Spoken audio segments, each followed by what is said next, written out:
কি তরিকা বা ধর্ম রয়েছে।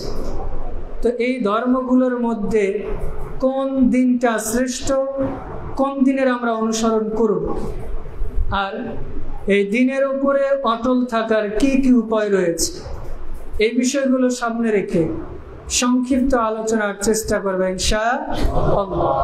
ওয়া মা তাওফিক ইল্লা বিল্লাহি আলাইহি তাওয়াক্কালতু ওয়া ইলাইহি উনি।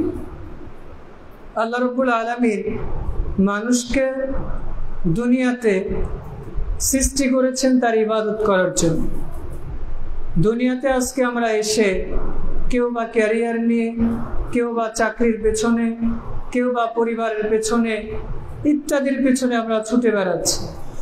অথচ আল্লাহ রাব্বুল আলামিন পৃথিবীতে বর্তমান 800 কোটি মানুষ রয়েছে। প্রত্যেকটা মানুষকে আল্লাহ একটা দায়িত্ব দিয়েছেন, সেটা হচ্ছে উবুদুল্লাহ, তোমরা এক আল্লাহর ইবাদত করো। ওয়ালা তুশরিক বিহি শাইয়্যা, তোমরা আল্লাহর সাথে কাউকে বিন্দু পরিমাণ শিরিক করো না।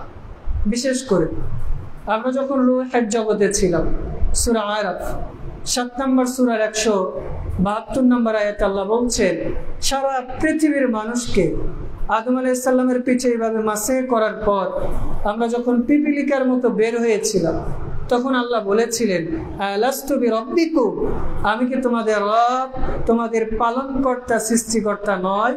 তখন আমরা বলেছিলাম, ক্বালু বালা শাহিদনা, হ্যাঁ আল্লাহ, আপনি তো আমাদের রব, আপনি তো আমাদের প্রতিপালক, আপনি তো আমাদের সৃষ্টিকর্তা। বলি সুবহানাল্লাহ। এই যে আমরা রূহের জগতে যে আল্লাহকে এক বলে স্বীকার করেছিলাম, এটা কি আমাদের কারো মনে আছে? রূহের জগতে কি আমরা আল্লাহকে এক ছাড়া আরো একাধিক মাবুদকে স্বীকার করেছিলাম? এই যে গত সপ্তাহে হিন্দুরা তাদের সরস্বতী দুর্গা পূজা পালন করল, তাদের ধারণা কি যে 33 কোটি দেব দেবতা রয়েছে। তাদের ধারণা, তাদের একটা বাংলায় কথা আছে, হরির উপর হরি, হরি শোভা পায়, হরিকে দেখিয়া হরি, হরিতে লুকা। মানে তাদের কনসেপ্ট, তাদের ধারণা, তাদের বিশ্বাস, তাদের আকীদা, দুনিয়াতে যা কিছু আছে সবই হচ্ছে হরি, সবই হচ্ছে তাদের মাহবুদ, সবই হচ্ছে তাদের প্রতিপালক। বলি নাউজুবিল্লাহ। অথচ আল্লাহ রাব্বুল আলামিন এই হিন্দুদেরকেও কিন্তু রূহের জগতে আল্লাহ একই সাক্ষী নিয়েছে। সহিহ বুখারীর প্রথম খণ্ডে 1385 নম্বর হাদিস, রাসূলুল্লাহ সাল্লাল্লাহু আলাইহি ওয়াসাল্লাম বলছেন, কুল্লু মাউলুদিন ইউলাদু আলাল ফিতরা, দুনিয়াতে যত মানুষ রয়েছে প্রত্যেক আদম সন্তানই ফিতরাত আই ইসলাম, ইসলামের উপর জন্মগ্রহণ করে। বলে আলহামদুলিল্লাহ। আবাওয়াহু ইউহাব্বিদানিহি আও ইনাসসিরানিহি আও ইমাজ্জিসানি, অতঃপর সামাজিকতার কারণে, পারিপার্শ্বিক কারণে অথবা রাজনৈতিক কারণে, ভৌগোলিক কারণে কেউ হিন্দু হয়েছে, কেউ ইহুদি হয়েছে, কেউ খ্রিস্টান হয়েছে, কেউ অগ্নি পূজক হয়েছে, কিন্তু জন্মগত পৃথিবীতে বর্তমান 800 কোটি মানুষ রয়েছে, আমরা সবাই কে ছিলাম? পৃথিবীতে আপনি যদি এখন হিসাব করেন, মুসলিমদের সংখ্যা প্রায় 200 কোটির কাছাকাছি, নাস্তিকের সংখ্যা প্রায় 100 কোটির উপরে। এরপরে হিন্দুদের হিসাব করতে গেলে মোটামুটি তারা 2-2.5 কোটি। মানে মোটামুটি আপনি যদি পৃথিবীতে দেখেন যে 100 কোটি নাস্তিক বাদ দিয়ে বাকি যে 700 কোটি মানুষ আছে, ওরা আল্লাহকে বিশ্বাস করে কি করে না? হিন্দুরা 33 কোটি যে দেব দেবতার পূজা করে, এই 33 কোটির মধ্যে একজন আল্লাহ আছে কি না? খ্রিস্টানরা 3 জন মাহবুদকে মানে, এর মধ্যে একজন আল্লাহ আছে কি না? ইহুদিরা 2 জনকে মাহবুদ হিসাবে মানে, উযাইর ইবনুল্লাহ, মানে উযাইরকে তারা আল্লাহর সন্তান হিসাবে মানে। বলে নাউজুবিল্লাহ। এরপরেও তারা আল্লাহকে মানে কি মানে? মানে পৃথিবীতে যে ধর্মেরই অনুসরণ করুক না কেন, যদি সে মনে করে যে আমি আস্তিক, এর মধ্যে একজন আল্লাহকে সে বিশ্বাস করে, সেটা মূর্তিতে হোক, সে যেইভাবে হোক না কেন আল্লাহকে বিশ্বাস করে। কিন্তু আল্লাহ রাব্বুল আলামিন বলে দিয়েছেন যে শুধু আমার ইবাদত করবা, আর কারোর সাথে আমাকে শরীক করবা। এমনকি রাসূলুল্লাহ সাল্লাল্লাহু আলাইহি ওয়াসাল্লাম বলছেন, ওয়াইন কুতিলতা হুররিকতা, যদিও তোমাকে হত্যা করা হয়, যদিও দেশান্তরিত করা হয়, এরপর আল্লাহর সাথে তুমি কাউকে শরীক করবা। কিন্তু দুনিয়াতে এসে দেখেন যে আমরা হর হামেশা এই কাজটাই করছি। আল্লাহ আমাদের বললে যে দুনিয়াতে যে আমার ইবাদত করবা, তুমি যদি শিরক ছাড়া যত পাপ আছে সব পাপ নিয়ে আমার কাছে উপস্থিত হও, আমি আল্লাহ ক্ষমা করে দিব। বলে সুবহানাল্লাহ। কিন্তু শিরকের পাপ আল্লাহ ক্ষমা করবে। তাহলে মৌলিকভাবে আমাদের কোন দিনের উপর সাবেত থাকতে হবে? আমরা অনেক সময় বলি ধর্ম, ধর্ম মানে হচ্ছে বৈশিষ্ট্য। এই যে মাইক্রোফোনটার ধর্ম কি? এটা সাউন্ড দিবে, শব্দ করবে। মোবাইলের বৈশিষ্ট্য কি? ফোন দিলে কথা বলা যাবে, ভিডিও করবে। এই যে আমার যে চশমা আছে, এটার বৈশিষ্ট্য কি? আমি একটু চোখে কম দেখে এটা আমার চোখের পাওয়ারটা ভারসাম্য বজিয়ে রাখে, মানে এইটা ওর ধর্ম। কিন্তু ইসলাম কোনো ধর্ম না, ইসলাম হচ্ছে দিন। ইসলাম কি? মানে হিন্দু, খ্রিস্টান, জৈন অথবা সনাতন ধর্ম যেগুলো, এগুলো ধর্ম, এগুলো মানুষের বানানো, অথবা আল্লাহ দিয়েছিল, তারা বিকৃত করেছে।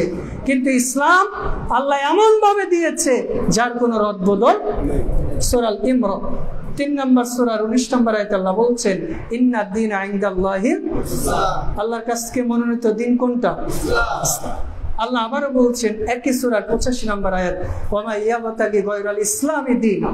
কেউ যদি ইসলাম ছাড়া অন্য কোনো দিন, অন্য কোনো ধর্ম তালাশ করে, ওয়া ফিল আখিরাতি মিনাল খাসিরিন, ও দুনিয়াতেও ক্ষতিগ্রস্ত হবে, আখিরাতেও ক্ষতিগ্রস্ত। মানে ইসলামই একমাত্র জীবন ব্যবস্থা। ইসলাম ছাড়া দুনিয়াতে যা আছে সব বাতিল। এখন যদি আমি দুনিয়াতে সামান্য ক্ষমতা পাওয়ার নামে হোক, অথবা নিজের প্রতিপত্ত মর্যাদা পাওয়ার নামে যদি আমি বলি যে হিন্দুদের পূজা আর আমাদের রোজা একই কথা, আমরা যদি বলি যে ধর্ম যার যার উৎসব সবার, তাহলে আল্লাহ যে আদেশটা বলেছে আমরা ওইটাই লঙ্ঘন করি। অনেকে আছে বলবে যে এই যে অজনসিয়ত করে গেছে যে লাকুম দীনুকুম ওয়ালিয়া, অথচ আল্লাহ এর আগের আয়াতগুলো স্পষ্ট বলে দিয়েছেন, লা আবুদু মা তা'বুদুন, তোমরা যার ইবাদত করো আমি ওই মাবুদগুলোর ইবাদত করি, আমি যার ইবাদত করি তোমরাও তার ইবাদত। শেষে যে আল্লাহ বলছেন লাকুম দীনুকুম ওয়ালিয়া দীন, তোমাদের ধর্ম তোমার, তোমার উৎসব তোমার, আমাদের দিন আমাদের, উৎসব আমাদের। বুঝতে পেরেছে? এই জন্য অতি স্মার্ট হতে যে, অতি সুশীল শাস্তে যে আমরা অনেক ইমান হারাতে বসেছি। অথচ আমাদের মৌলিক দাবি, আল্লাহ যেটা প্রথমে আমাদের দায়িত্ব দিয়েছে, আল্লাহর ইবাদত করতে হবে, ইমান বহির্ভূত কোনো কাজ করা যাবে না। আল্লাহ এটাই বলছেন সূরা ইব্রাহিম 14 নম্বর সূরার 17 নম্বর আয়াত, ইসাব্বিতুল্লাযিনা আমানু বিকাউলিত সাবিত ফিল হায়াতিদ দুনিয়া ওয়া ফিল আখিরাহ।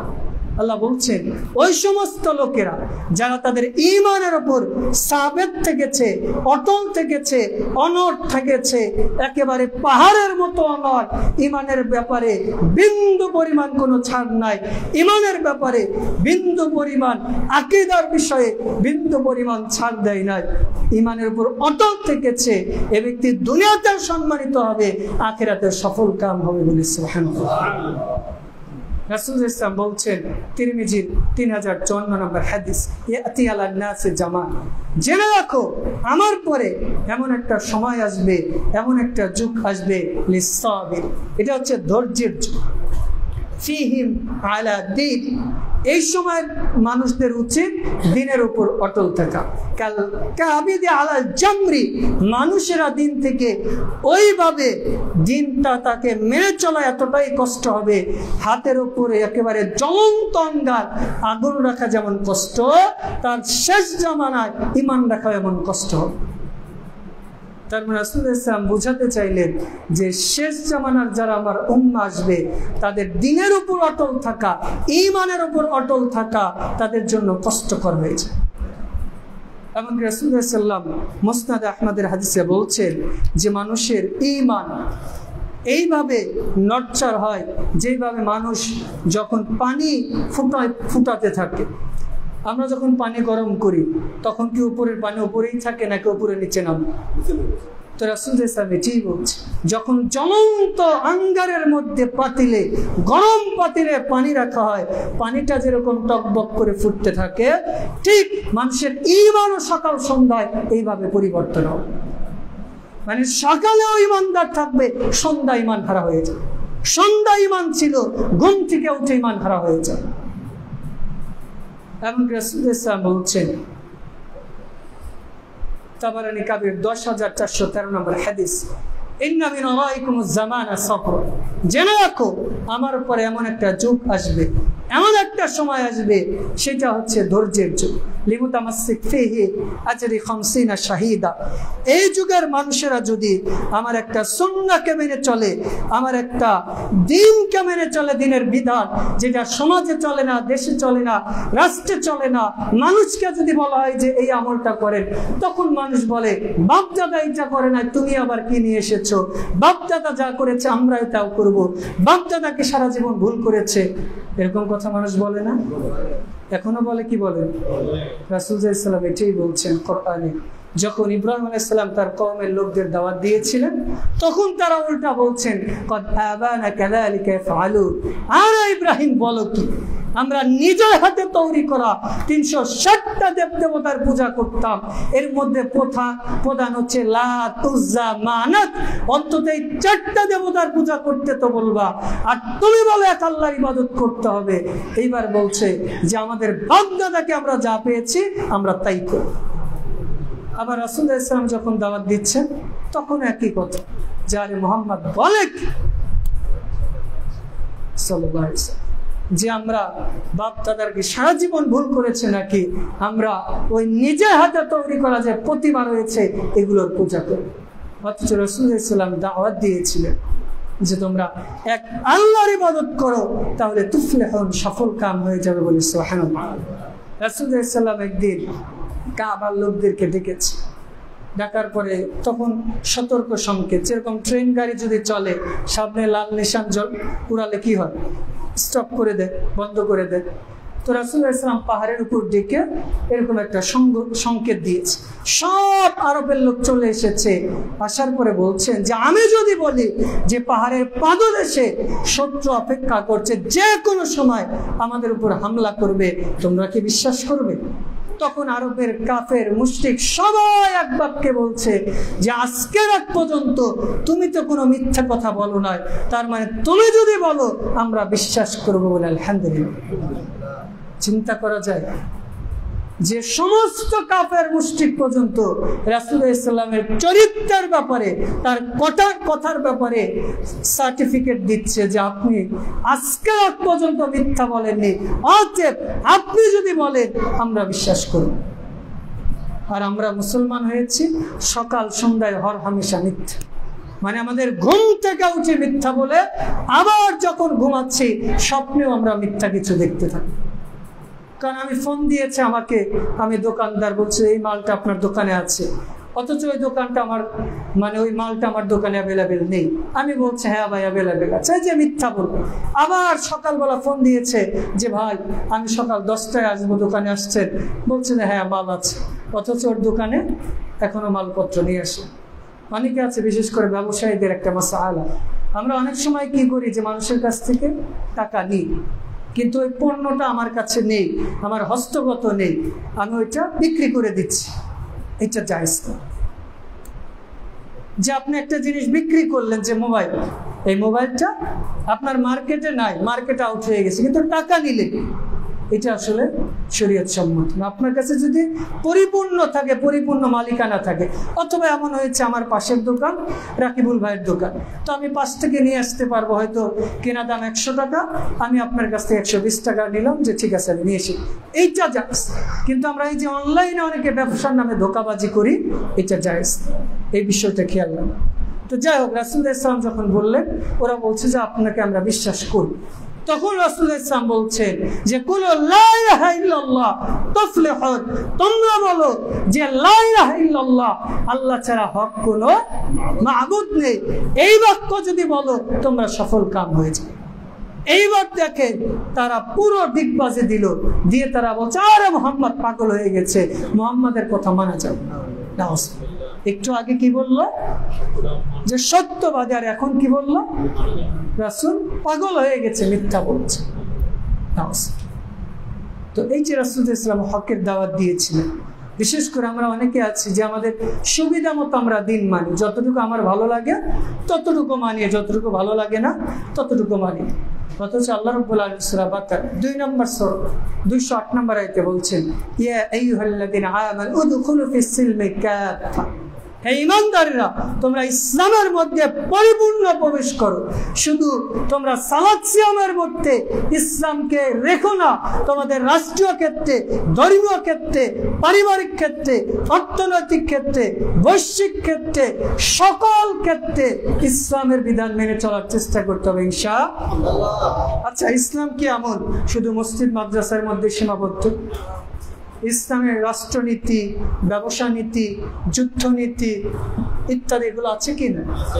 এই যে এখন আমাদের সবক উঠেছে যে আমাদের গণতন্ত্র ছাড়া কোনো উপায়, অথচ ইসলাম ছাড়া কোনো শান্তি না। এই যে 1 বছর পার হয়ে গেছে, কি শান্তি হলো দুনিয়া? অথচ যদি ইসলামের আইন অনুযায়ী রাষ্ট্র পরিচালনা করত, আল্লাহ অবশ্যই রহম বর্ষণ করত। অথচ এই গণতন্ত্র মানুষের তৈরি একটা মতদর্শ, যেটা 1400 শতাব্দীর পর থেকে শুরু হয়েছে। আর আমরা যে আপডেট ভার্সন গণতন্ত্র পেয়েছি, এটা তো আব্রাহাম লিঙ্কনের, যে by the people for the people, জনগণের দ্বারা, জনগণের দিয়া, জনগণের কর্তৃক। এই কথাটাই মিথ্যা। বরং এক শ্রেণীর জালেমদের দ্বারা, যারা নিচু শ্রেণীর লোক রয়েছে আমাদের মতো, তাদেরকে জুলুম করা হয়। যতদিন এই সিস্টেম থাকবে ততদিন এই দুনিয়া থেকে জুলুম সরবে। তো এই জন্য আল্লাহর কাছে দোয়া করছি, আল্লাহ রাব্বুল আলামিন আমাদের ইসলামের প্রত্যেকটা বিধান মেনে চলার তৌফিক দান করুন। বিশেষ করে দিনের উপরে অটল থাকার প্রথম যেটা উপায়, সেটা হচ্ছে আমাদের তাওহীদ মেনে চলতে হবে, শিরক বর্জন করতে। একটু আগেই যেটা বললাম, আল্লাহ রূহের জগতে আমাদের কয়টা দায়িত্ব দিয়েছে? একটা। সেটাকে তাওহীদ মেনে চলতে হবে, শিরক ছেড়ে দিতে হবে। কারণ রাসূল সাল্লাল্লাহু আলাইহি ওয়াসাল্লাম আল্লাহ রাব্বুল আলামিন বলছেন সূরা মাইদা 5 নম্বর সূরা 72 নম্বর আয়াত, ইন্নাহু মান ইশরিক বিল্লাহ, নিশ্চয় যে ব্যক্তি আল্লাহর সাথে শিরিক করবে, শরীক স্থাপন করবে, ফাকাদ হারামাল্লাহু আলাইহিল জান্নাহ, আল্লাহ এই ব্যক্তির উপর জান্নাতকে হারাম করে দিবেন। ওয়া মাওয়াহুন নার, আর তার থাকার স্থান কোথায়? জাহান্নাম। শিরক মানে হচ্ছে শরীক স্থাপন করা। যে আমরা বলি না যে এই জমিটা আমাদের শরীকানা জমি, মানে এই জমিটা আমাদের 4-5 ভাই বোনের জমি। তো শিরক এমন একটা ভয়াবহ জিনিস যে কেউ যদি শিরকে আকবার করে মারা যায়, আল্লাহ ওকে কখনো ক্ষমা করবে না। কিন্তু আপনি শিরকে আকবার করেন না, হয়তো আমলের কিছু কমতি আছে, আল্লাহ আপনাকে জাহান্নামে দিলেও কোনো না কোনো সময় ঈমানের কারণে জান্নাতে দিবেন ইনশাআল্লাহ। কিন্তু আপনি যদি শিরকে আকবার করেন, পীরের মাজারে গিয়েছেন, পীরের কাছে কিছু চেয়েছেন, গণকের কাছে গিয়েছেন, পীরের মাজার সিজদা করেছেন, শিরকে আকবার করেছেন, এই অবস্থায় যদি মারা যান চিরস্থায়ী, যদি তাওবা করে, তাহলে আল্লাহ কি করবেন? অতীতের পাপগুলো নেকিতে পরিপূর্ণ করে দিবে বলে সুবহানাল্লাহ। এরপর দিনের উপর অটল থাকার দ্বিতীয় যেটা উপায়, সেটা হচ্ছে কোরআন তেলাওয়াত করা। কোরআন এমন একটা জিনিস, আল্লাহ রাসূল সাল্লাল্লাহু আলাইহি ওয়াসাল্লাম বলছেন, আল কোরআন হুজ্জাতুল্লাহি আলাইক, কোরআন হচ্ছে আল্লাহর পক্ষ থেকে দলিল। যদি কেউ কোরআনকে আঁকড়ে ধরে, এই যে কারো পক্ষে যাবে, আবার এই কোরআনই কারো বিপক্ষে সাক্ষী দেবে। আবারও শুনুন, রাসূল সাল্লাল্লাহু আলাইহি ওয়াসাল্লাম বলছেন, আল কোরআন হুজ্জাতুন, কোরআন হচ্ছে দলিল, কোরআন হচ্ছে প্রমাণ। আমি যে মুসলিম, তার দলিল, তার প্রমাণ হচ্ছে আমি কোরআন পড়তে পারি কিনা, সেই অনুযায়ী আমল করি কিনা। আমি যদি কোরআন পড়তে জানি, আমল করি, কোরআন আমার পক্ষে। আর আমি কোরআন পড়তেও জানি না, পড়লে আমলও করি না, কোরআন আমার বিপক্ষে সাক্ষী দেবে। রাসূল ইসলাম বলছেন, কিয়ামতের দিন 2টা জিনিসের সুপারিশ আল্লাহ বেশি কবুল করে, একটা হচ্ছে সিয়াম, আর একটা হচ্ছে কোরআন। একজন ব্যক্তির আমল কম, সে জাহান্নামে যাবে, হঠাৎ করে তার মাঝে কোরআন এসে দাঁড়িয়ে যাবে। দাঁড়ানোর পরে বলবে, আল্লাহ, এই যে লোকটা সারা রাত জেগে কোরআন তেলাওয়াত করেছে, যখন দুনিয়ার মানুষ ঘুমিয়ে গিয়েছিল, আপনার ভয়ে, আপনার কালাম, আপনার কিতাব এই কোরআন তেলাওয়াত করেছে। আল্লাহ, যে লোক আমাকে তেলাওয়াত করেছে, আমি তো তাকে জাহান্নামে যেতে দিব না। আল্লাহ তখন এই কোরআনের সুপারিশ কবুল করে এই লোককে জান্নাতে দেবে বলে সুবহানাল্লাহ। রাসূল ইসলাম বলছেন, তিরমিজি 2910 নম্বর হাদিস, মান ক্বারা কোরআন হারফ, কেউ যদি কোরআনের একটা অক্ষর পড়ে, ফালাহু বিহি হাসান, তার জন্য রয়েছে নেকি। কেমন নেকি? বিহি আশরি আমসালিহা, প্রত্যেক অক্ষরের জন্য 10টি করে নেকি রয়েছে বলে সুবহানাল্লাহ। রাসূল ইসলাম বলছেন যে 10 থেকে তার ইখলাসের কারণে 700 গুণ পর্যন্ত বাড়ানো হয় বলে সুবহানাল্লাহ। দেখে মৌলিকভাবে আমাদের যখন কবরে প্রশ্ন করা হবে, কয়টা প্রশ্ন করা হবে? কয়টা? 4টা। মাসে আমরা সারা জীবন জেনে আসছি যে কবরে কয়টা প্রশ্ন? এটা ভুল। জি, 3টা পারলে আর একটা। পরীক্ষা, ধরেন আজকে একটা পরীক্ষা হচ্ছে, ভাইবা পরীক্ষা নিচ্ছে, তো পরীক্ষার হলে মুজিবুর ভাই আসলো, ওনাকে আমি জিজ্ঞেস করলাম 5টা প্রশ্ন। যদি উত্তর দিতে পারে তাহলে হয়তো জিজ্ঞেস করবো যে আপনি কোন স্কুলে পড়েছেন, কোন স্যার পড়িয়েছেন, এত সুন্দর উত্তর দিতে পারলেন, জিজ্ঞেস করবো না? কিন্তু উত্তরে যদি না দিতে পারে, বরং যত তাড়াতাড়ি সম্ভব তাকে বের করে দিব না? তাহলে ওই যে মসজিদে যে ছোট বাচ্চাটা, আমি যখন ঢুকলাম ওকে জিজ্ঞেস করলাম যে তোমার বাড়ি কই, নাম কি, উত্তর দিল। যদি কথা না বলতো তাহলে কি আমি কথা বলতাম? তো যখন ওর নাম বলেছে তখন ওর বাড়ি কই জিজ্ঞেস করেছি, ওর আব্বার নামকে জিজ্ঞেস করেছি। তো তার মানে উত্তর যদি কেউ দেয় তাকে আরো প্রশ্ন বেশি করে। তো আল্লাহ রাব্বুল আলামিন কবরে আমাকে আপনি জিজ্ঞেস করবে, মান তোমার রব? আমরা কি বলবো? রব্বি আল্লাহ। এরপর দ্বিতীয় প্রশ্ন, মা দীনুকা, তোমার দিন কি? বলবো দীনি, আমার দিন। এরপর রাসূলকে দেখে বলবে, হাযার রাজুল আল্লাযী বুইসতু ফীকুম, এই লোকটাকে যাকে তোমাদের মাঝে পাঠানো হয়েছিল। তখন আমরা বলবো, হাদা রাসূলুল্লাহ, এটা হচ্ছে আল্লাহর পক্ষ দিয়ে প্রেরিত রাসূল সাল্লাল্লাহু আলাইহি ওয়াসাল্লাম। এই 3টা প্রশ্নের যারা উত্তর দিতে পারবে তাদের 4র্থ প্রশ্ন করা হবে। আর যাদের ঈমান নেই, আমল নেই, তারা এখানে থেকে যাবে। আমরা কি বলবো? হ্যাঁ হ্যাঁ লাদ্রি, আমি কিছুই জানি না, আমি কিছুই জানি না, দুনিয়ার লোক যা বলেছে আমি তাই বলেছি। আর যদি আমি উত্তর দিতে পারি তখন আল্লাহ জিজ্ঞেস করবে যে দুনিয়াতে তো অসংখ্য ধর্ম ছিল, অসংখ্য মতদর্শন ছিল। আপনি গুগলে সার্চ করবেন, প্রায় 4250-এর উপরে পৃথিবীতে এখন ধর্ম আছে। এতগুলো ধর্মের মধ্যে ইসলাম যে শ্রেষ্ঠ দিন, এটা তুমি কিভাবে চাও? পৃথিবীতে বর্তমান 800 কোটি মানুষ আছে, এত মানুষের মধ্যে এইটাই যে রাসূল, এটা তুমি কিভাবে চাও? পৃথিবীতে অসংখ্য ধর্ম ছিল, অসংখ্য দিন ছিল, অথবা অসংখ্য মাবুদের মানুষ ইবাদত করত। এতগুলো মাবুদের মধ্যে আল্লাহ যে হক মাবুদ, এটা তুমি কিভাবে চাও? এইবার দেখেন উত্তর দিবে, কদ সাদ্দাকতু কিতাব, আমি কিতাবকে, কোরআনকে সত্যায়ন করেছি। ক্বরাআতু কিতাবা, কিতাব পড়েছি। আমানা, ঈমান আনয়ন করেছি। এই জন্য আমি জেনেছি আল্লাহ আপনি রব, এইটা রাসূল, আর ইসলাম হচ্ছে আপনার মনোনীত দিন। বলে আলহামদুলিল্লাহ। আচ্ছা, এই যে হাদিসটা বললাম, আপনাদেরকে কারো মনে হয় যে কেউ কোরআন পড়তে জানে না, সেই 4টা প্রশ্নের উত্তর দিতে পারবে কি? মনে হয়? মনে হয় কি আপনাদের? এই 3টা প্রশ্নের উত্তর তো শেষে যে কোথায় থেকে? কোরআন থেকে। সে যদি কোরআন পড়তেই না জানে তাহলে সে উত্তর দিতে পারবে? পারবে? ধরেন সামনে এসএসসি পরীক্ষা, তোর তো একটা বই আছে, ওই সিলেবাসের মধ্যে থেকে তো পরীক্ষা হবে। ও যদি সিলেবাস জীবনে নাই দেখে তাহলে পরীক্ষাতে কি পাস করতে পারবে? পাস করতে পারবে? তো আমি আপনি আমাদের গাইডলাইন, আমাদের জীবন বিধান আল কোরআন যদি পড়তেই না চিনি, পড়তেই না জানি, আমল নাই করি, তাহলে কিভাবে উত্তর দিব, কিভাবে জান্নাত? এই জন্য আমরা যারা কোরআন পড়তে জানি না, আপনাদের মসজিদ থেকে ব্যবস্থা করেছেন কোথায় যেন দেখলাম, মাশাআল্লাহ। এই যে এখানে আমরা যারা আছি সবাই কি কোরআন পড়তে জানি? বলেন জানি? আচ্ছা, একজন লোক একটা জিনিস জানে না, সে স্বীকার করলো না, কিন্তু জ্ঞানী মানুষ একটা জিনিস জানে না, সে স্বীকার করলো না। জেনে স্বীকার করা বুদ্ধিমানের কাজ নাকি মাথা ঝুঁকানো বুদ্ধিমানের কাজ? স্বীকার করো। তো আমি পড়তে জানি না, পড়ি নাই, ভালো কথা, এখন থেকে শিখবো, এটাই তো বুদ্ধিমানের কাজ।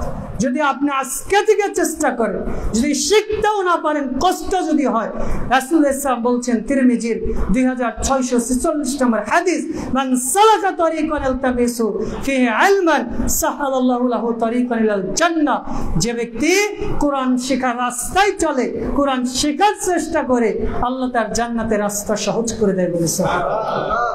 আর যারা বয়স্ক আছেন, পড়তে পারেন না, পড়তে কষ্ট হয়, বেঁধে যায়, বারবার চেষ্টা করতে হয়, তাদের জন্য রয়েছে আজওয়ানে ডাবল নেকি। বলে সুবহানাল্লাহ। এই জন্য আমরা যারা কোরআন পড়তে জানি না তারা পড়ার চেষ্টা করবো তো ইনশাআল্লাহ।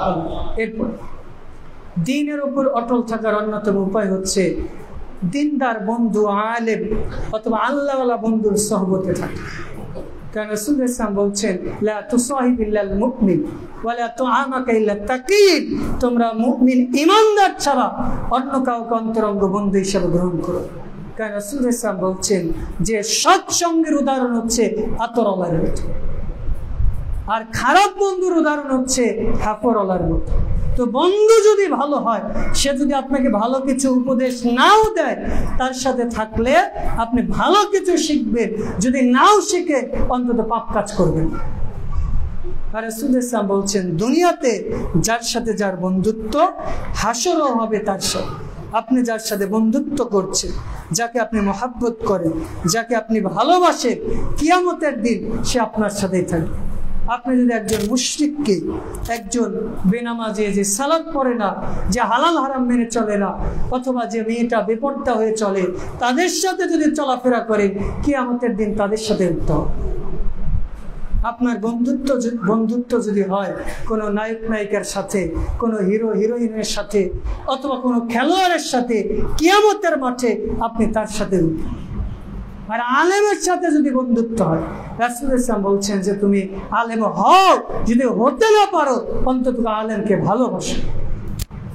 এই জন্য আল্লামা আমিনুল ইহসান তিনি বলছেন, আল আলিমু কাবীরু ওয়ালাউ কানা জাহিল, আলেম ব্যক্তি বড় যদিও সে বয়সে ছোট হয়, ওয়াল জাহিলু সাগীরু ওয়ালাউ কানা কাবীর, জাহেল ব্যক্তি, মূর্খ ব্যক্তি, অজ্ঞ ব্যক্তি ছোট যদিও সে বয়সে বড় হয়।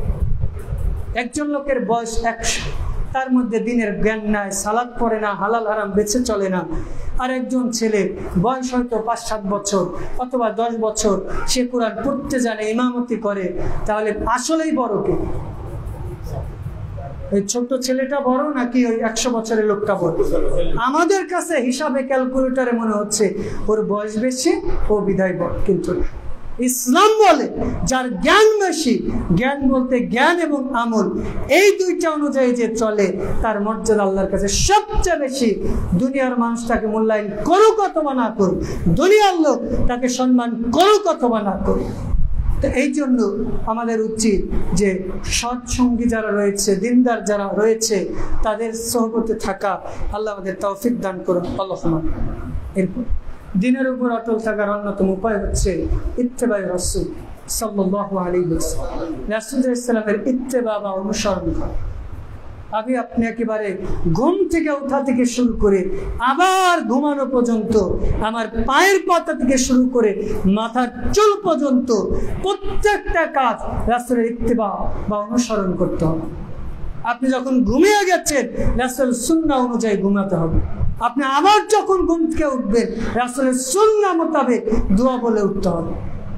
আপনার সুন্নাহ মোতাবেক একেবারে পা থেকে শুরু করে মাথা পর্যন্ত রাসূল সাল্লাল্লাহু যে কোনো কাজ ডান দিক দিয়ে করতে বলেছেন, চুল কিভাবে কাটতে বলেছেন, মোচ কিভাবে কাটতে বলেছেন, শরীরে অঙ্গ প্রত্যঙ্গ কিভাবে পরিষ্কার পরিচ্ছন্ন করতে বলেছে, কাপড় টাকনোর উপরে পড়তে বলেছে, এই যে মৌলিক বিষয়গুলো, প্রত্যেকটা বিষয়ে রাসূল সাল্লাল্লাহু ইত্তেবা করার মাধ্যমে দিনের উপর অটল থাকা সম্ভব।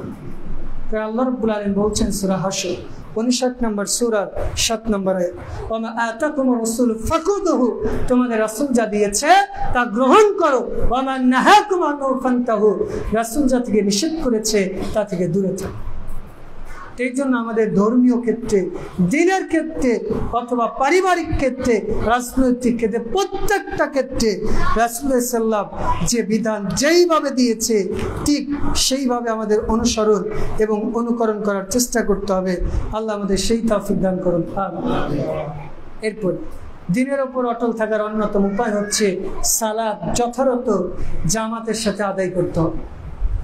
বিশেষ করে আমরা অনেকে আছি যে শুধুমাত্র জুমার দিন সালাত আদায় করে, এমন মুসল্লি আপনাদের এলাকায় নাই মনে হয়। আবার অনেকে আছে যে শুধুমাত্র ঈদের দিন সালাত আদায় করে, আছে না? আবার কাউকে দেখবেন যে শুধুমাত্র জানাজা যখন হবে ওই জানাজার দিন খুঁজে পাবে না, সারা বছর খুঁজে পাওয়া যায়, এমন লোক আছে না? আচ্ছা, আপনার আমার কি মনে হয় যে শুধু জুমার দিন সালাত করে, শুধু ঈদের দিন আদায় করে, শুধু জানাজার সালাত আদায় করে আমি আপনি আসলেই মুসলিম থাকি? এখানে তো অনেকেই আছে যারা নিজেকে হানাফি বলে দাবি করেন, আছেন না, যে আমি হানাফি মাযহাব অনুসরণ করি। কেউ হয়তো বলছে যে আমি কোরআন সুন্নাহ অনুসরণ করি। কেউ যদি বলে যে আমি সালাত আদায় করি না কিন্তু হানাফি। ইমাম আবু হানিফা কথা বলেছে যে সালাত পড়ার না পড় হানাফি পরিচয় দিলেই জান্নাতে যাবে, বলছে না? বলেছে ইমাম মালিক, শাফি, হাম্বলি, এরা কেউ বলেছে এমন কথা? অথচ রাসূল সাল্লাল্লাহু আলাইহি ওয়াসাল্লাম বলছেন মান তারাকা সালাতা ফাকাদ কাফার, যে ব্যক্তি ইচ্ছাকৃতভাবে ফরজ সালাত ছেড়ে দিল সে কাফের হয়ে গেল। আবারও রাসূল ইসলাম কি বললেন? ইচ্ছাকৃত ফরজ সালাত ছেড়ে দিলে কি হয়? কাফের। ইমাম আবু হানিফা রাহিমাহুল্লাহ বলছেন কেউ যদি ইচ্ছাকৃতভাবে ফরজ সালাত ছেড়ে দেয় তাহলে এই ব্যক্তিকে ঈমান নবায়ন করতে হবে, কালেমা পড়ে আবার মুসলিম হতে হবে, যদি না হয় ওকে ধরে জেলে বন্দি করতে হবে। তো ইমাম আবু হানিফার কথা অনুযায়ী যদি আমি আপনি হানাফি বলে দাবি করি তারপরেও বেনামাজি থাকা যাবে? ইমাম আবু হানিফার কথা অনুযায়ী কি করতে হবে? জেলখানায় ভরতে হবে। আর ইমাম শাফি তো বলছে যদি সালাত ইচ্ছাকৃত ত্যাগ করে ওকে হত্যা করতে হবে। আর রাসূল সাল্লাল্লাহু আলাইহি ওয়াসাল্লাম এটাই বলছেন যে একজন মুসলমানের কাফেরের পরিচয় সালাত ছেড়ে। রাসূল সাল্লাল্লাহু আলাইহি ওয়াসাল্লাম বলছেন ইন্না বাইনা শিরকি ওয়াল কুফরি তারকুস সালাহ, একজন মুসলমান, একজন কাফের, একজন মুশরিকের পরিচয় সালাত। যদি সালাত আদায় করে মুসলিম, যদি সালাত আদায় না করে মুসলিম থাকেন। সাহাবীরা বলছেন কোন ব্যক্তি ইসলাম গ্রহণ করেছে অথচ সালাত আদায় করবে না, এটা আমরা বিশ্বাসই করতাম। সালাত এমন একটা বিষয় যেটা একজন সুস্থ প্রাপ্তবয়স্ক মানুষ যতক্ষণ জ্ঞান আছে ততক্ষণ পর্যন্ত কোনো পুরুষের ওপর সালাত মাপ, মহিলাদের বিশেষ বিশেষ কারণে সালাত মাপ আছে, কিন্তু পুরুষের জন্য কোনো অবস্থাতেই সালাত মাপ। আপনি যুদ্ধের মাঠে আছেন, শত্রু আপনাকে হামলা করেছে, দৌড়াতে দৌড়াতে হলেও আপনাকে সালাত আদায় করতেই হবে। আপনার শরীর নাপাক, নোংরা, আপনার পরিচ্ছন্ন কাপড় নেই, ওই কাপড় দিয়ে আপনাকে সালাত আদায় করতেই হবে। আপনি এমন জায়গায় আছেন যেখানে কিবলা বোঝা যায়, আপনি কিবলা নির্দিষ্ট দিকে করে ওই দিকেই সালাত আদায় করতে হবে। আপনি এমন জায়গায় আছেন আপনার কোনো পোশাক আশাক নেই, শত্রু হামলা করেছে, ওযুর ব্যবস্থা নেই, আপনি উলঙ্গ হয়ে পোশাকহীন অবস্থায় নাপাক জায়গাতে হলে সালাত আদায় করতেই হবে। এরপরে সালাত কোনো অবস্থায় মাপ নেই।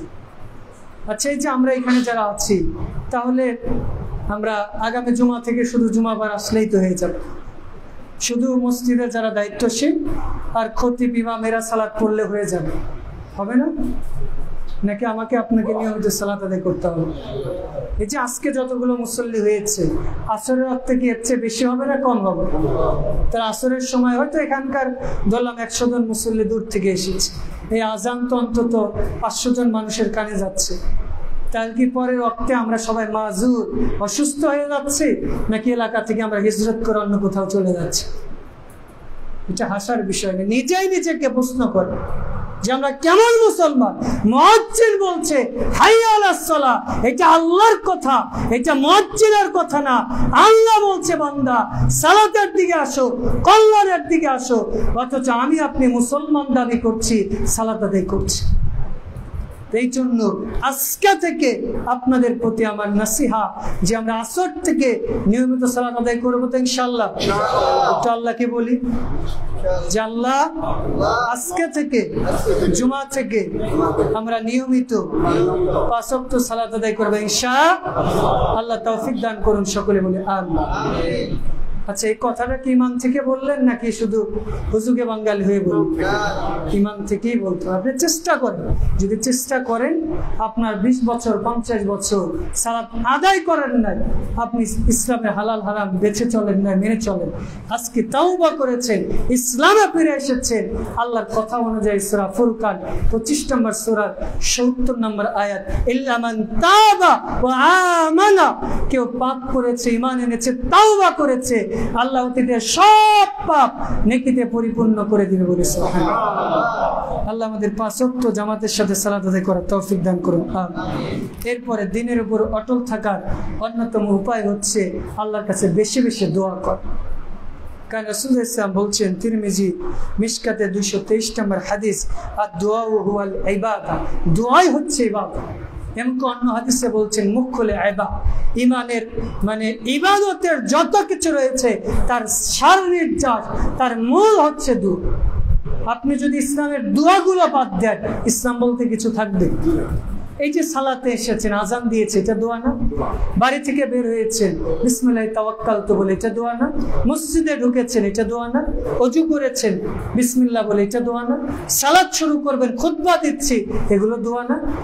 তার মানে ইসলামের প্রত্যেকটা বিষয় হচ্ছে দোয়ার সাথে রিলেটেড। আর আল্লাহ বলছেন, উদউনি আস্তাজিব লাকুম, তোমরা আমাকে ডাকো, আমি আল্লাহ তোমাদের ডাকে সাড়া দেব বলে সুবহানাল্লাহ। এমনকি আমরা যদি আল্লাহর কাছে দোয়া করি, আল্লাহ এত খুশি হন, অন্য কোনো কিছুতে এত খুশি হয় না। সুবহানাল্লাহ। রাসূলুল্লাহ সাল্লাল্লাহু আলাইহি ওয়াসাল্লাম বলছেন যে যদি কোনো ব্যক্তি আল্লাহর কাছে দোয়া করে, আল্লাহ ওই ব্যক্তির প্রতি এত খুশি হন, অন্য কোনো আমলে আল্লাহ এত খুশি হয়। এমনকি আল্লাহ রাব্বুল আলামিন দোয়া কবুল করার জন্য সরাসরি আল্লাহ রাতের এক তৃতীয়াংশে এই দুনিয়ার আসমানে নেমে আসে বলে সুবহানাল্লাহ। আবারও বলি, আমার আপনার বাড়িতে যদি আজকে ডক্টর ইউনূস আসে, তাহলে অবস্থা কেমন হবে? পুরো মিডিয়া কভারেজ হয়ে যাবে, মানে আনন্দের ঠেলায় আমি মনে হয় 2 দিন খাওয়াই ছেড়ে দিই। যদি আজকে কেউ ফোন দেয় যে আজকে আমার বাড়িতে ডক্টর ইউনূস আসবে, জুমার সালাত বাদ দিয়ে দৌড়ে আমি বাড়ি চলে যাব, কি অবস্থাটা এমনই হবে না? অথচ আল্লাহ রাব্বুল আলামিন ক্ষমা করার জন্য প্রত্যেক দিন আমার আপনার কাছে আসে, আসার পরে বলে সহিহ বুখারীর প্রথম খণ্ডের 1145 নম্বর হাদিস, একজিলু রাব্বুনা তাবারাকা তাআলা কুল্লা লাইলাতিন ইলা সামাঈদ দুনিয়া, আল্লাহ প্রত্যেক রাতের এক তৃতীয়াংশে এসে বলে, মাইয়াদউনি ফাআস্তাজিব লাহু, কে আছো আমাকে ডাকবে, আমি তার ডাকে সাড়া দিব। কে আছো আমার কাছে কিছু চাইবে, আমি তাকে তা দিয়ে দিব। কে আছো আমার কাছে ক্ষমা চাইবে, আমি আল্লাহ তাকে ক্ষমা করে দিব। সুবহানাল্লাহ। তো এই জন্য আমাদের উচিত আল্লাহর কাছে বেশি বেশি দোয়া করা। বিশেষ করে আমরা আল্লাহর কাছে ওই দোয়াটা করব, ইয়া মুকাল্লিবাল কুলুব সাব্বিত কলবি আলা দীনিক, আল্লাহুম্মা মুসাররিফাল কুলুব সাররিফ কুলুবানা আলা তাআতিক। অনেক সময় আমাদের অনেক দিনই ভাই আছে যে প্রথম অনেক দিন পালন করে দিনের প্রতি একটি, কিন্তু 2-4-5 বছর বা 2-4 মাস গেলে আর খুঁজে পাওয়া যায়। এমন আছেন? ওই যে ঈমান তার রদবদল হচ্ছে, পরিবর্তন হচ্ছে, তার জন্য উচিত কি এই দোয়াটা বেশি বেশি করা। বিশেষ করে আল্লাহুম্মা আতিনা ফিদ দুনিয়া হাসানাতাও ওয়া ফিল আখিরাতি হাসানা, এই যে দোয়াটা, এই দোয়াটা বেশি বেশি পড়ো। এছাড়া আল্লাহুম্মা ইন্নী আসআলুকাল হুদা ওয়াত তুকা ওয়াল আফাফা ওয়াল গিনা, এই যে মৌলিক দোয়াগুলো রয়েছে, এই দোয়াগুলো যদি আমরা পড়ি, তাহলে আল্লাহ রাব্বুল আলামিন আমাদের ঈমানকে দিনের উপর অটল রাখবেন ইনশাআল্লাহ। এরপর আমাদের দিনের উপর অটল থাকার জন্য সকাল সন্ধ্যার যে জিকিরগুলো আছে, এইগুলো বেশি বেশি করতে হবে। বিশেষ করে বিসমিল্লাহিল্লাযী লা ইয়াদুররু, সকাল সন্ধ্যার যে দোয়াগুলো আছে, আল্লাহুম্মা আদখিলনা জান্নাতাল ফিরদাউস, আল্লাহুম্মা আজিরনা মিনান নার, এই যে সকাল সন্ধ্যার যে জিকির, এই জিকিরগুলো বেশি বেশি কর। কারণ আল্লাহ রাব্বুল আলামিন বলছেন, আলা বিযিকরিল্লাহি তাতমাইন্নুল কুলুব, তোমরা জিকির করো, জিকিরের মাধ্যমে তোমাদের অন্তরটাকে প্রশান্ত করো, আল্লাহর দ্বীনের দিকে ধাবিত করো। সুবহানাল্লাহ। এই জন্য আমাদের জিকির, জিকির বলতে আপনি মাঠে কাজ করছেন, সুবহানাল্লাহ বলে কাজ করতে থাকে, আলহামদুলিল্লাহ বলতে থাকে, কোরআন তেলাওয়াত শুনতে থাকে, আপনি শিক্ষক মানুষ, দার্স দেওয়ার সময় বিসমিল্লাহ বলে শুরু করেন। আপনি কৃষক, মাঠে কাজ করেন বিসমিল্লাহ বলে। আপনি রিক্সা চালক, সুবহানাল্লাহ আলহামদুলিল্লাহ বলতে থাকেন। এতে কি হবে? আল্লাহ আপনার ঈমান বাড়িয়ে দিবে, পাশাপাশি আপনার সম্পদ, আমলে, হায়াতে আল্লাহ বারাকা দিবেন ইনশাআল্লাহ। এরপরে দিনের উপর অটল থাকার অন্যতম উপায় হচ্ছে ভ্রান্ত যে ফিরকা আছে, ভ্রান্ত যে আকীদার লোক আছে, এগুলো সম্পর্কে আমাদের সজাগ থাকা। কারণ রাসূলুল্লাহ সাল্লাল্লাহু আলাইহি ওয়াসাল্লাম বলছেন যে ইতিপূর্বে যারা উম্মত ছিল তারা ৭২ দলে বিভক্ত হয়েছিল, আর আমার উম্মত ৭৩ দলে বিভক্ত হবে। কুল্লুহুম ফিন্নার, এরা সবাই জাহান্নামে যাবে ইল্লা মিল্লাতুন ওয়াহিদ, তবে একটা মিল্লাত, একটা জাতি, একটা কওম জান্নাতে যাবে। সাহাবীরা বলছেন তারা কারা? রাসূলুল্লাহ সাল্লাল্লাহু আলাইহি ওয়াসাল্লাম বলছেন মা আনা ওয়া সাহাবী, আমি এবং আমার সাহাবীরা যে পথের উপরে, যে মতের উপর রয়েছি, এটাই হচ্ছে আমার দ্বীন, এটাই হচ্ছে ইসলাম। এর উপর যারা চলবে আল্লাহ রাব্বুল আলামিন তাদের ঈমানকে দ্বীনের উপর সাবিত রাখবে ইনশাআল্লাহ। খুতবার শেষ দিকে চলে এসেছে। বিশেষ করে দ্বীনের উপর অটল থাকার অন্যতম উপায় হচ্ছে দ্বীনি মাজলিস, দ্বীনি হালাকাগুলোতে নিয়মিত বসা। দ্বীনের যেখানে আলোচনা হয়, দ্বীনি মাজলিস হয়, দ্বীনি বৈঠকগুলো হয়, সেখানে নিয়মিত বসা। এতে কি হবে? রাসূলুল্লাহ সাল্লাল্লাহু আলাইহি ওয়াসাল্লাম বলছেন সাকিনাতুর রাহমা, আল্লাহ রাব্বুল আলামিন আসমান থেকে সেখানে রহম বর্ষণ করে বলে সুবহানাল্লাহ। আপনি যে এখনের কথা বলেন, বাইরে প্রচন্ড গরম না? তো মসজিদে আমরা মানুষ বেশি, সেই তুলনায় গরম বেশি হওয়ার কথা না, কিন্তু একটা প্রশান্ত অনুভব হচ্ছে না? আল্লাহ রাব্বুল আলামিন রাসূল সাল্লাল্লাহু আলাইহি ওয়াসাল্লাম এটাই বলছেন মাস্তামাআল কওম ফি বাইতিম মিন বুয়ুতিল্লাহ, যখন কোন জাতি, কোন কওমের মধ্যে কিছু লোকেরা একসাথে বসে দ্বীনের কথা নিয়ে ইয়াতাদারাসুনা, আলোচনা করে, সাকিনাতুর রাহমা, আল্লাহ তাদের প্রতি রহমত করেন, ওয়া হাফাতিমুল মালায়েকা, এবং ফেরেশতারা তাদের রহমতের পাখা দিয়ে ঢেকে রাখে বলে সুবহানাল্লাহ। এমনকি যতক্ষণ দ্বীনের মাজলিসে থাকবে ততক্ষণ ফেরেশতারা তাদের মাগফিরাত কামনা করে বলে সুবহানাল্লাহ। বিশেষ করে যে আমরা যদি জুমা থেকে বের হয়ে যাই, দ্বীনি মাজলিস থেকে বের হয়ে যাই, আমাদের ঈমান একটু কমে যায় না? তো হানজালা রাদিয়াল্লাহু তাআলা আনহু তিনি একদিন বাড়ি থেকে বের হয়ে দৌড়াচ্ছে আর বলছেন নাফাকা হানজালা, হানজালা মুনাফিক হয়ে গেছে। তো ওমর রাদিয়াল্লাহু তাআলা আনহু বলছে কে ব্যাপার হানজালা, তুমি এইভাবে দৌড়াচ্ছ কেন? তখন বলছে রাসূলের মাজলিসে আমি যখন থাকি আমার ঈমান বৃদ্ধি পায়, যখনই বের হই আমার ঈমান কমে যায়। ওমর রাদিয়াল্লাহু তাআলা বলছেন যে সেম ঘটনা আমার হয়, তিনিও দৌড়াচ্ছে, ওমর রাদিয়াল্লাহু তাআলা আনহু দৌড়াচ্ছেন, হানজালা দৌড়াচ্ছেন, আবু বকরও দৌড়াচ্ছে। দৌড়াতে দৌড়াতে রাসূলের মাজলিসে ঢুকে গেছে। রাসূল তো ভয় পেয়ে গেছে, না জানি কি হয়েছে। রাসূল বলছে আরে থামো, কি হয়েছে? এইবার তারা বলছে রাসূল সাল্লাল্লাহু আলাইহি ওয়াসাল্লাম আমার এইরকম হয়। তখন রাসূলুল্লাহ সাল্লাল্লাহু আলাইহি ওয়াসাল্লাম বলছেন হাযাল ঈমান, এটাই তো ঈমান। যখন দ্বীনি মাজলিসে থাকবা, দ্বীনের কথা আলোচনা করবা, তখন তোমার ঈমান বাড়বে। দ্বীন থেকে যখন দূরে সরে যাবা তখন তোমার ঈমান কমে যাবে। শেষ দিকে এসে আপনাদের প্রতি নাসিহা, বিশেষ করে দাওয়াতি কাজের মাধ্যমে দ্বীনের উপর অটল থাকা। আপনি যতটুকু শিখেছেন, যতটুকু আল্লাহ আপনাকে জ্ঞান দিয়েছে, এই জ্ঞান অনুযায়ী আপনাকে প্রচার করতে হবে। আমরা অনেক সময় যে 40 দিন, 120 দিন, 30 দিনের জন্য চিল্লাই বের হয়ে যায় না, তাবলিগে বের হয়ে যায়। তাবলিগ জিনিসটা ভালো, আল্লাহ কোরআনে নিজেই বলেছে সূরা মাইদা 5 নম্বর সূরা 67 নম্বর আয়াত, ইয়া আইয়ুহার রাসূল বাল্লিগ মা উনজিলা ইলাইকা মির রাব্বিক, আপনার রাসূল যে আপনার প্রতি নাজিল করেছে তা তাবলিগ করে। তবে মানুষের বানানোর তরিকা বা পদ্ধতি অনুযায়ী আল্লাহ যা বিধান দিয়েছে, যে পদ্ধতিতে দিয়েছে, সেই পদ্ধতি অনুযায়ী নিজে মানবো, মানুষকে বলবো এটাই তাবলিগ। যেন আমি সেই সকালবেলা গাজীপুর থেকে রওনা দিয়েছি, এই যে খুতবা দিলাম, দ্বীনের নাসিহা করলাম, এটাও তাবলিগ। আপনি আজকে খুতবায় যে কথাটা শুনলেন, আপনি আরো 10 জন ভাইকে এই কথাটা পৌঁছিয়ে দিলেন, এটাই তাবলিগ। আপনি 5 জন মানুষকে জুমার দিকে দাওয়াত দিলেন যে ভাই আসেন, এখানে গেলে অনেক কিছু শিখতে পারবেন, এই যে দাওয়াত দিলেন, এটাই হচ্ছে তাবলিগ। দাওয়াত দেওয়ার জন্য আপনাকে শুধু বক্তব্য দিতে হবে না, আপনার যতটুকু জ্ঞান আছে আপনি লিখতে পারলে লেখেন, অথবা আপনি মানুষকে দাওয়াত দিতে পারলে পারেন। যেইভাবে, যেইখানে, যে অবস্থায় আমি আপনি আছি, সে অবস্থাতে আমরা দাওয়াতি কাজ করার চেষ্টা করব। আল্লাহ আমাদের তৌফিক দান করুন, আমিন। আল্লাহর কাছে দোয়া করছি, বিশেষ করে ইমাম তাইমিয়া রাহিমাহুল্লাহ, যাকে শাইখুল হাদিস বলা হয়, তার ছাত্র ইমাম কাইয়ুম বলছেন যে আমার ইমান অনেক সময় কমেছে, আমরা অনেক সময় দুনিয়ার দিকে ধাবিত হই, ইমান আমার মানে নরবর হয়ে যায়।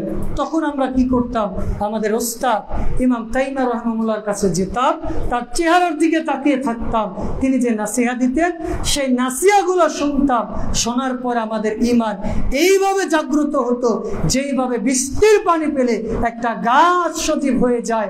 আমরাও এই আলেমের কাছে ওস্তাদের যখন নাসিহা পেতাম আমাদের ঈমানের জজবা এইভাবে বেড়ে যেত বলে সুবহানাল্লাহ। তাই জন্য আপনাদের প্রতি নাসিহা, যেহেতু আল্লাহ কবুল করেছেন আপনাদের এখানে একটা মসজিদ হয়েছে, এতে আপনারা খুশি না নারাজ? এই যে মসজিদ হয়েছে বাংলাদেশের বিভিন্ন প্রান্ত থেকে বিভিন্ন শায়েখ আলেম ওলামা আসছে, এতে আপনারা খুশি না? হয়তো এ পর্যন্ত যারা এসেছে ইলমের দিক দিয়ে, বয়সের দিক দিয়ে, যোগ্যতার দিক দিয়ে আমি হয়তো কম, এরপরে যারা এসেছে বা আসবে আল্লাহ তারা অনেক সম্মানিত করেছে, অনেক মর্যাদা দিয়েছে। এটা আপনাদের জন্য নিয়ামত। এই নিয়ামতকে মূল্যায়ন করার প্রয়োজন আছে কি না? বিশেষ করে এই যে মসজিদটা যে তৈরি হয়েছে বা যারাই আমরা তৈরি করেছি, যারাই সার্বিক সহযোগিতা করেছি, তারা ভালো কাজ করেছে না খারাপ কাজ করেছে? আজকে যদি এখানে এই মসজিদ মাদ্রাসা না করে কোনো গানের কনসার্টের ব্যবস্থা করতো, গানের স্কুল করতো অথবা অন্য কিছু করতো, সমাজের লোক পথভ্রষ্ট হতো নাকি ভালো হতো? কিন্তু এইখান থেকে মানুষকে একজন খারাপ হবে, জিনা ব্যভিচার শিখবে, মিথ্যা বলা শিখবে, আল্লাহ এবং রাসূলকে চিনবে, তার কথা শিখবে। এই জন্য রাসূল ইসলাম বলছেন মান বানা মাসজিদা লিল্লাহি বানাল্লাহু বাইতান ফিল জান্নাহ, সহিহ মুসলিমের প্রথম খণ্ডের 556 নম্বর হাদিস, যে আল্লাহর জন্য একটা ঘর তৈরি করবে, আল্লাহ ওই ব্যক্তির জন্য জান্নাতে একটা ঘর তৈরি করবে। রাসূল ইসলাম বলছেন যে তোমরা একটা পাখির বাসার সমতুল্য যদি মসজিদ তৈরি করো, এর বদলতে আল্লাহ তোমাকে জান্নাতে একটা ঘর দিবে বলে সাহাবীরা বলছেন যে এটা তো আমরা বুঝলাম। তো রাসূল মানে আপনাকে যদি কেউ বলে পাখির বাসার সমতুল্য মসজিদ, এটা দ্বারা আমাদের কোনো উপকার হবে? এইটার অর্থ মুহাদ্দিসগণ বলছে যে মসজিদের কল্যাণের জন্য সার্বিক সহযোগিতা করা, অর্থ দিয়ে, পরামর্শ দিয়ে, বুদ্ধি দিয়ে, যে যেইভাবে পারুক না কেন সামান্য যদি উপকার করে, এর কারণে আল্লাহ তাকে জান্নাতে ঘর দিয়ে দিবে বলে সুবহানাল্লাহ। খুতবার শেষ দিকে এসে আমাকে সব আপনাদেরকে নসিহা, আজকে আমরা আলোচনা করলাম দ্বীনের উপর অটল থাকার উপায়। যদিও আমি নোট করেছিলাম প্রায় 19টা পয়েন্ট, মাত্র 9টা পয়েন্ট নিয়ে আলোচনা করেছি। এরপরে আপনাদের প্রতি নসিহা, যে পয়েন্টগুলো আলোচনা করলাম, বিশেষ করে তাওহীদ মেনে চলতে হবে, শিরক করা যাবে, কোরআন নিজে শিখতে হবে, মানুষকে শেখাতে হবে। বিশেষ করে 5 ওয়াক্ত সালাত আদায় করতে হবে। যারা আলেম ওলামা রয়েছে তাদের সহবতে থাকতে হবে, দ্বীনি মাজলিসে থাকতে হবে, হালাল হারাম বেঁচে চলতে হবে, রাসূলের ইত্তেবা বা অনুসরণ করতে হবে, রাসূলের সিরাত পড়ালেখা করতে হবে। সর্বশেষ মা বোনদের প্রতি নসিহত। তারা কি শুনতে পাচ্ছে কথা? আচ্ছা, আপনারা মা বোনদেরকে বলে দিবেন যে মা বোনদের প্রতি যেটা সর্বাবস্থায় ফরজ সেটা হচ্ছে পর্দা করা। তাদের পড়ালেখা করা বা অন্যান্য কাজের চেয়ে সবচেয়ে ফরজ যে কাজটা সেটা হচ্ছে পর্দা। মানে সালাত মাপ আছে, 1 ন্যানো সেকেন্ডের জন্য তার উপর পর্দা মাপ নেই। তো এই জন্য আপনাদের মা বোনদের বলে দিবেন। বিশেষ করে আপনারা যদি দায়ুস না হতে চান, আপনাদের মা বোনদের নেট ফেসবুকে অযথাচিত বিভিন্ন আজে বাজে টিকটক ইত্যাদি ভিডিও তৈরি করে, আবার অনেকে বেপর্দা হয়ে চলে, অথবা বোরখা বললে মুখ খুলে চলে, টাইট ফিটিং বোরখা চলে। এইগুলো যাতে আপনাদের ছেলে মেয়ে বা আপনার মা স্ত্রী না করে, সেই দিকে খেয়াল রাখবেন। আল্লাহ তৌফিক দান করুন, আল্লাহুম্মা আমিন। আল্লাহ আপনার কাছে দোয়া করছে আমরা যারা অভিভাবক রয়েছি তারা যাতে আপনার ভাষা অনুযায়ী দায়ুস না হয়, আল্লাহ আপনার সুন্নাহকে মেনে চলতে পারে, সেই তৌফিক দান করুন, আমিন। আল্লাহ আজকের খুতবায় আমরা যারা উপস্থিত হয়েছি আমাদের প্রত্যেককে কবুল করুন, আমিন। আল্লাহ আজকের খুতবায় যে কথাগুলো বললাম, ভালো কথাগুলো আপনার পক্ষ থেকে, এগুলো শোনার পাশাপাশি মেনে চলার তৌফিক দান করুন, আমিন। আল্লাহ খুতবায় যদি অপ্রয়োজনে কোনো কথা হয়ে থাকে, এগুলো শয়তান কল্যাণের পক্ষ থেকে এগুলোর জন্য ক্ষমা করে দিন। আমিন। আল্লাহ, বিশেষ করে এই মসজিদ এবং মাদ্রাসা আল্লাহ চাইলে জানুয়ারিতে হবে ইনশাল্লাহ। যদি মাদ্রাসা হয় আমরা খুশি না? ইনশাল্লাহ। এই জন্য বিশেষ করে খাস করে আল্লাহর কাছে এই মাদ্রাসার জন্য দোয়া করবেন। শেষ রাতে উঠে পারবেন না, টাকা পয়সা যদি পারেন না দেয় আল্লাহ ব্যবস্থা করবে, কিন্তু দোয়া করতে পারবেন না। শেষ রাতে উঠে 2 রাকাত সালাত পড়বেন, অনেক টাকা লাগবে, অনেক কষ্ট হবে। তো এইটা বিশেষ করে প্রতিষ্ঠানে আমি একজন মনে করি, যেহেতু দিনী ভাই আপনাদের প্রতি আমার উদাত্ত আহ্বান যে যেইভাবে পারেন সহযোগিতার পাশাপাশি আল্লাহর কাছে এই প্রতিষ্ঠানের কবুলিয়তের জন্য দোয়া করবেন, যে আল্লাহ যাদের দিয়ে এই প্রতিষ্ঠান কল্যাণ বা কবুল হবে আপনি তাদেরকে কবুল করুন। আমিন। আল্লাহ যারা প্রতিষ্ঠান পরিচালনা করছে এরা তো সবাই মানুষ হিসাবে যদি কোনো ভুল থেকে থাকে, যদি তাদের অপূর্ণাঙ্গতা থেকে থাকে, সেগুলোর জন্য ক্ষমা করুন। আমিন। আল্লাহ, আমরা যারা অসুস্থ আছি তাদের শেফা আজেলা হায়াতে তাইয়্যিবা দান করুন। আমিন। আল্লাহ, আমরা যারা ইসলাম বিমুখ রয়েছি তাদের প্রত্যেককে ইসলাম মুখী করে দিন। আমিন। আল্লাহ, আপনি আমাদের এই দেশের উপরে, জাতির উপর রহম করুন। আমিন। আল্লাহ, আমাদের পরিবার পরিজনের উপর রহম করুন। আমিন। আল্লাহ, আমাদের মাতা পিতা যারা কবরে আছে আমাদের দোয়ার উসিলায় তাদের কবরে আযাব মাফ করে জান্নাতুল ফিরদাউসের অধিবাসী করুন। আমিন। বিশেষ করে খাস করে আমার জন্য দোয়া করবেন, আল্লাহ যাতে আমাকে দিনের খাদেম দায়ী হিসাবে কবুল করেন। আমিন। আর বিশেষ করে আপনাদের কাছে আরো একটি দোয়া, যে যখন আমি রওনা হয়েছে আমার স্ত্রী প্রেগনেন্ট, হয়তো আল্লাহ চাইলে আজকালকের মধ্যেই বাচ্চা হবে, দোয়া করবেন যাতে আল্লাহ রাব্বুল আলামিন নরমালে তাকে যাতে বাচ্চা প্রসব করার তৌফিক দান করেন। আমিন। আল্লাহ রাব্বুল আলামিন আমাকে একটা মেয়ে সন্তান দিয়েছে, সেটাও নরমাল হয়েছে, দোয়া করবেন এটাও যাতে হয়। আল্লাহ আমাদের উভয়কে যাতে দিনের খাদেম আলেম হিসাবে কবুল করেন। আমিন। আল্লাহ, আপনি আমাদের প্রত্যেককে কবুল করুন। আমিন।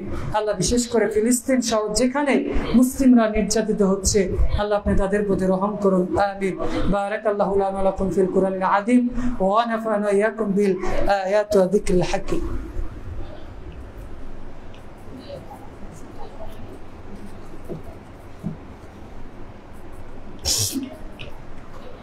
الحمد لله وحده والصلاة والسلام على من لا نبي بعد. أما بعد، اللهم صل على محمد وعلى آل محمد كما صليت على إبراهيم وعلى آل إبراهيم إنك حميد مجيد.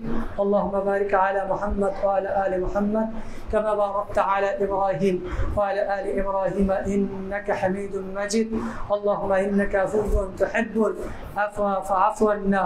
اللهم نسألك الهدى والتقى والعفاف والغنى. اللهم ادخلنا جنات الفردوس. اللهم أعذنا من النار.